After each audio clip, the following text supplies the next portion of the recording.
What is your take on utilizing investing in workforce housing and equipment rentals to offset taxes for W-2 earners? It's a great question, Terry. And I'll tell you my number one take on any type of strategy that is out there. There's so many. So what we analyze the type of income. What kind of income do you have? If you have ordinary income, earned income, right? What kind of strategies will work for you, and how could you write them off? Many times, if you have a high W-2, they could work as long as you understand what the deal is. Um, what I don't like, I'll tell you, one of the things that people many times don't understand. Some strategies are not elimination strategies. Some strategies are deferral, meaning you're not paying taxes today, but it's coming up. Like we talked about the recapture might come back and hit you.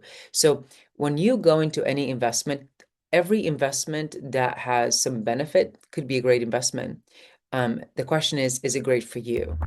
That is the number one question that I would ask you. Is it great for you? Is it a good fit for you? Right? So once you understand the full kind of play of a strategy from how you enter and how you exit, how that like, does that need another strategy when you're done?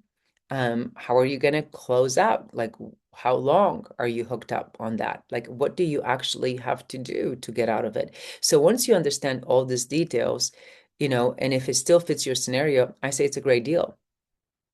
Many of these I don't like for people with high earners. So unless you have about 1 million in high earned income, combined spouses and whatnot, I would not go into the strategies. There are many other things that you could potentially do that, depending on your case, that you could do.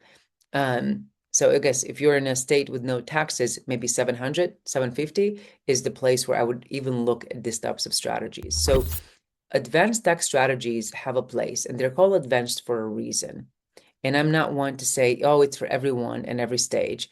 And the reason why I say that is because, you've got to first deplete the lower end.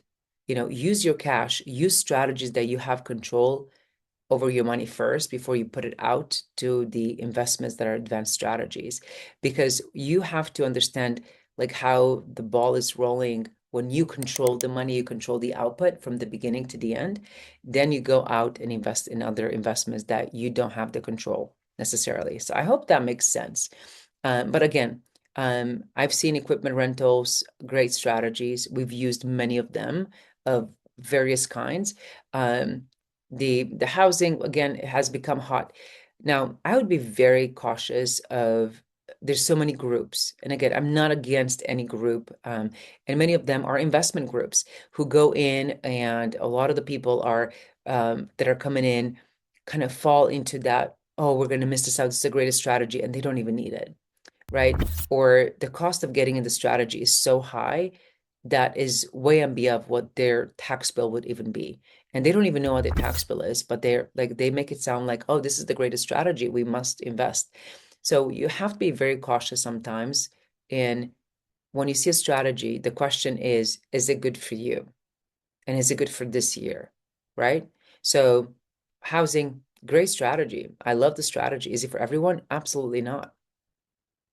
Absolutely not. And understand, if you're in one of the states with no state tax, like a Texas or Florida and whatnot, your income has to be much higher than the other states to really come up with the ROI for that strategy. So again, that's I hope that answers your question, Terry.